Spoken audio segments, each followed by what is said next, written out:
Hello everyone, welcome back to the Farm Bureau Minute. It's been a very busy week here in Helena. The legislature is going to break early this week. They're going to take off on Thursday to be able to be home to enjoy Easter with their families. So there's been a lot of bills heard this week. A few that you might be interested in the tax realm. One is Senate Bill 398, which is actually a committee bill that came out of the Senate Taxation Committee. You probably recall from earlier in the year when we were talking to you about Senate Bill 4, which was a reappraisal bill that changed the reappraisal cycle for Class 3, 4, and 10 property to a one-year reappraisal cycle. Senate Bill 398 actually changes it to a two-year cycle. As you know, our Farm Bureau policy says that we are opposed to shortening the reappraisal cycle to anything less than 6 years. So we opposed Senate Bill 4, and we again opposed Senate Bill 398 yesterday. It's going to be a tough battle, but we're going to continue to try to remove Class 3, which is agriculture land, from the bills. We've always said that we would like Class 3 ag land to stay on the 6-year cycle, and if Class 4, which is residential, or 10, which is forestry, are comfortable or interested in going to a shorter cycle, then we're not going to stand in their way.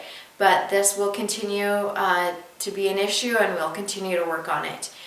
We also were in on a bill called House Bill 593 yesterday. That bill basically adds a number of documents that a landowner can provide to the Department of Revenue to prove their productivity value is different than maybe what the Department of Revenue is saying. That bill had a lot of support, was heard yesterday on Tuesday, and was passed out on the same day. So that's a good, very good thing for farmers and ranchers. This week was definitely a week of tax bills. Last week was the week of Bison bills. We heard House Bill 396, which is from Representative Lang of Malta. It's the bill that requires FWP to get permission from county commissioners in a county before they can translocate bison into that county. That bill went through the House and was, like I said, heard in the Senate last week, and the committee was to take action on it yesterday. We haven't heard the result yet, but we are looking forward to seeing that move through the process. Another bill that was heard was Senate Bill 256, and it's the bill from Senator Eric Moore out of Miles City.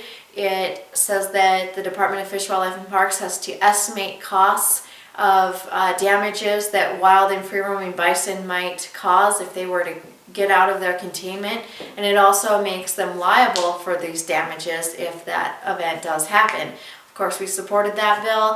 It was heard in House Ag last week and will hopefully be moving through the process this week. A few other bills that are moving through the process, House Bill 147 from Representative Redfield, which increased the penalties for trespassing and hunting on someone's land without permission.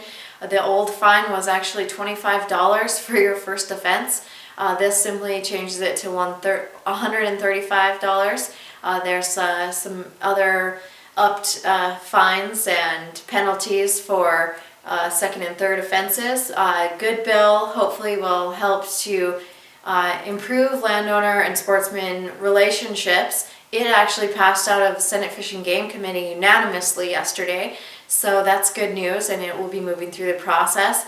Another one that passed out of the Senate Fish and Game Committee yesterday was Senate Bill 143, which was from Senator Brendan, that originally, it was heard back in January, and it's been one of the more controversial bison bills, but it was amended. Now it states that bison, they still cannot be translocated except to Yellowstone bison cannot be translocated around the state except to the National Bison Range in Moise. Now it allows one hunting permit per Montana citizen, and also creates a season for the hunting season. So a lot of bills are moving through the process, and it's going to get a lot busier, and things are moving quickly now at this point in the session. So we'll have an update for you again next week, and we look forward to talking to you then. Also, our Women's Leadership Committee is in town today. They are down at the Capitol in the Rotunda passing out coffee and rolls and information about how affordable food is in America, and just celebrating agriculture in Montana and the US. So we welcome them to Helena, and thank you all for tuning in.